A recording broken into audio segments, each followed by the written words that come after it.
Okay, we're going to go over real quick how to properly do a squat. In all the motions that we do, we want to encourage full range of motion.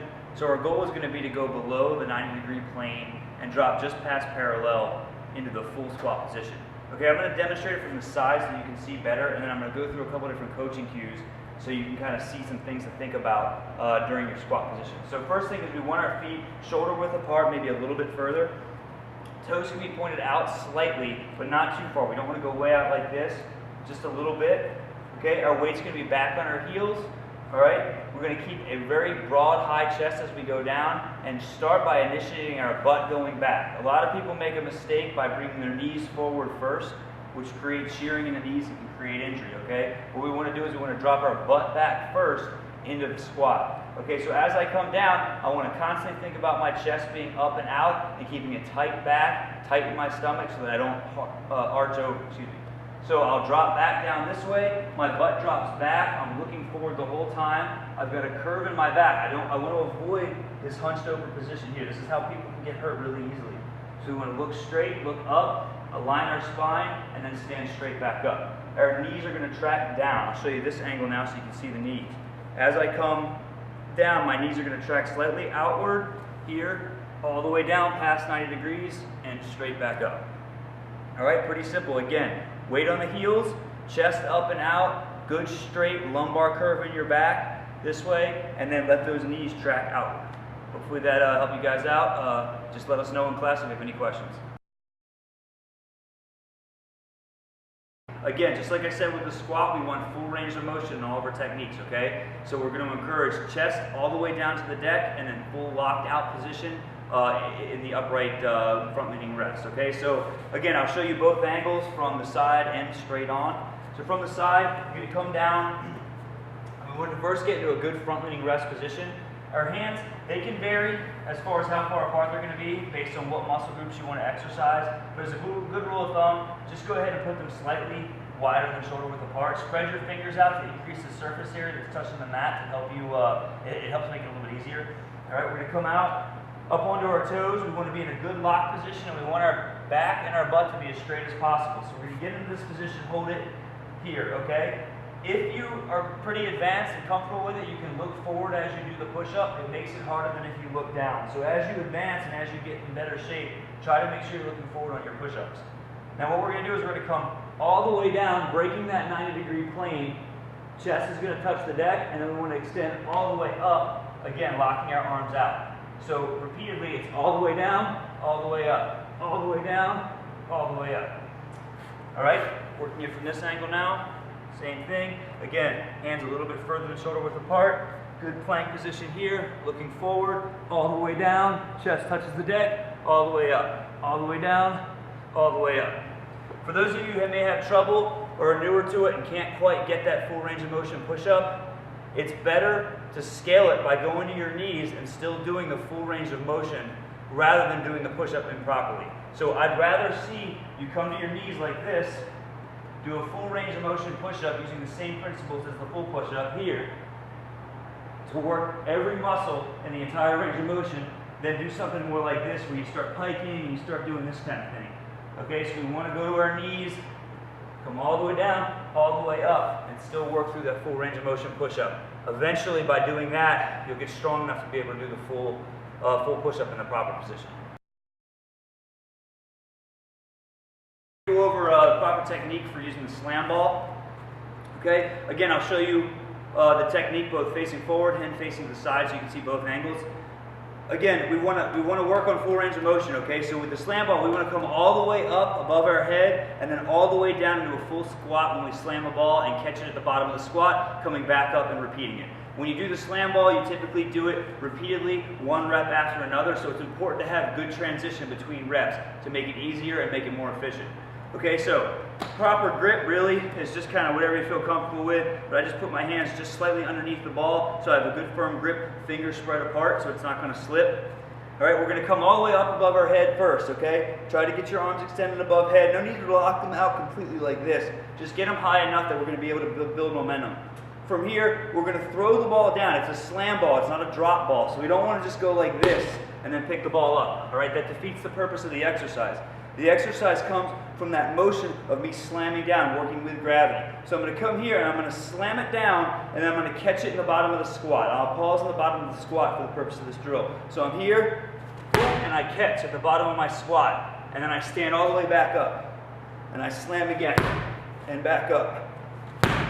Back up. Notice how I get into the full bottom squat when I catch that ball and come back up. All right? From the side, again, and back up.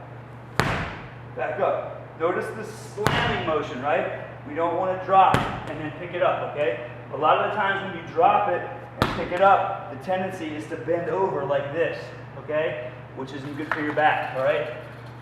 We want to use good functional form here, keeping a straight back as we pick it up. All right, hopefully that helps you guys out and improves your slam ball technique.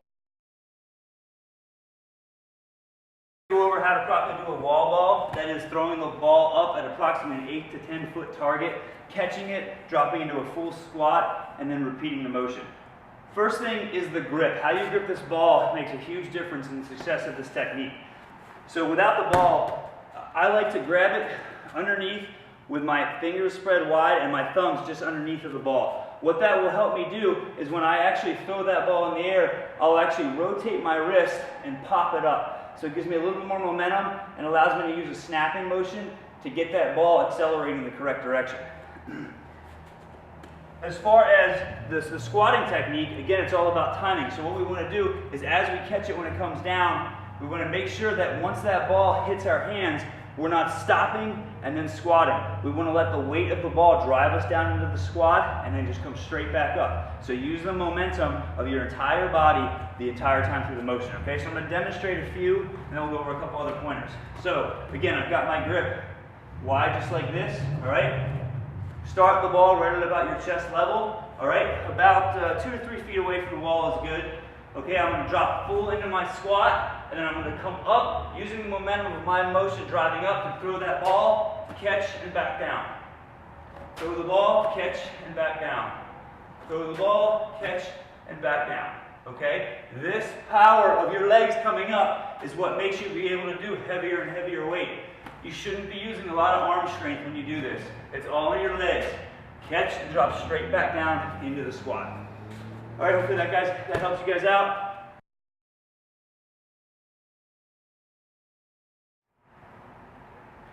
For those of you who feel uncomfortable with the full range of motion wall ball, in order to scale it, there's a couple different options. For this particular technique, the first option is certainly the most obvious, and that's just to go down in weight. Don't ever do more weight than you can do properly, okay? Always do the technique correctly first before moving up in weight, and be able to do it correctly at repetition.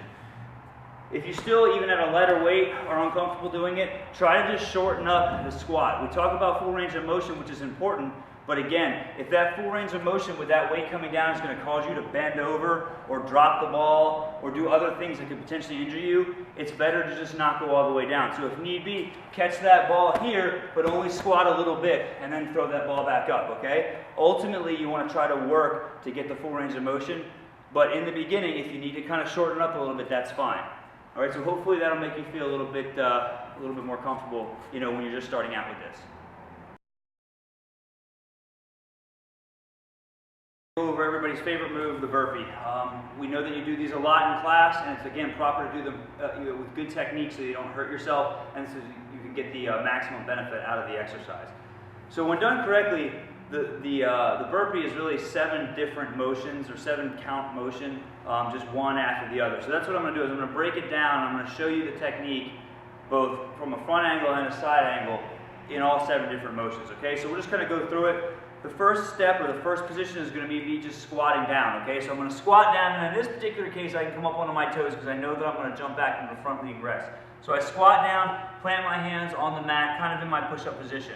So that's number 1. Number 2, I'm going to go ahead and I'm going to kick my legs straight back and get myself into a good push-up position. So this is 2. Okay, number 3 is going to be down for the push-up. Again, keeping a good deep push-up, all right, chest to deck. Number 4 is going to be up here. Number 5, we're going to bring our feet back to our hands. Number 5, and then number 6, we'll stand back up. And then of course 7 is the jump at the end, clap above our heads. Okay, so again, 7 different motions. I'll do it from the side now. It's going to be 1 down, 2 out, 3 down, 4 up, 5 feet back to our hands, 6 standing, and 7 jump. Okay? Again from the front, a little bit faster now, kind of all put together. I'm coming down, out, push up, back together, and jump. All right? From the side, down, back, push up, together, and jump. All right, hopefully that cleared things up. Slow it down and do it right to do it safe and do it properly before you start getting crazy and doing it fast. All right? Hopefully that helped you guys out. How to properly do the jump lunge, and we're going to work on doing them back and forth from left side to right side repeatedly, okay? In order to introduce the jump lunge, let's just talk about the proper position of the lunge first in its bottom form. So the key is all angles on this, where your feet are in relationship to your body, how far extended you are, how tight you are. All that's going to make a difference in how effectively you can do this motion, especially when you're asked to do it at a fast pace and at repetition. So we're going to do it from the side angle first, it's a little bit easier to see. So I'm just going to go ahead, I'm going to kind of get down into a lunge position. Okay, certainly we don't want to stop at the bottom like this if we're trying to do a lot of reps. But what I want you to pay attention to is where my legs are. So I want a good kind of 2 90-degree angles with my legs approximately, okay? One here and then one here, okay? What we want to avoid is any sort of extended angle where my foot's way out like this or way back like this, or any shallow angle where I land like this, okay? This is where you run into balance issues as well as the possibility of injury. So we want to try to make sure that at the bottom of our lunge, we're at a good 90-degree angle on both of our legs, okay? Now, when we do that, our knee is only going to touch that ground for a split second. We just kind of call it kissing the ground. We just want a slight tap. You don't want to slam your knee into the ground, you know, because that can obviously hurt yourself as well as you know, kind of impede the motion that you're trying to do when you're going rep to rep. But at the same time, in order to get the full range of motion, you do want to just touch your knee slightly, okay? So what we're going to do now is the full thing, kind of going from one to the other. So I'll start again from the side. I'll have my feet shoulder width apart, kind of pick the side I want to go to first, step forward, backwards. I'm going to, again, get that 90-degree bend, touch here, I'll have my hands on my hips, and then switch. Again, looking for that 90 degrees. Switch here, just touching that knee, keeping a good 90-degree bend on each leg. All right, just like this, here. Okay, from the front, this way. All right, hopefully that'll help you guys out. If you have any questions, make sure you ask us during class before doing the technique so that we can help you out, all right? Thanks a lot, and we'll see you next time.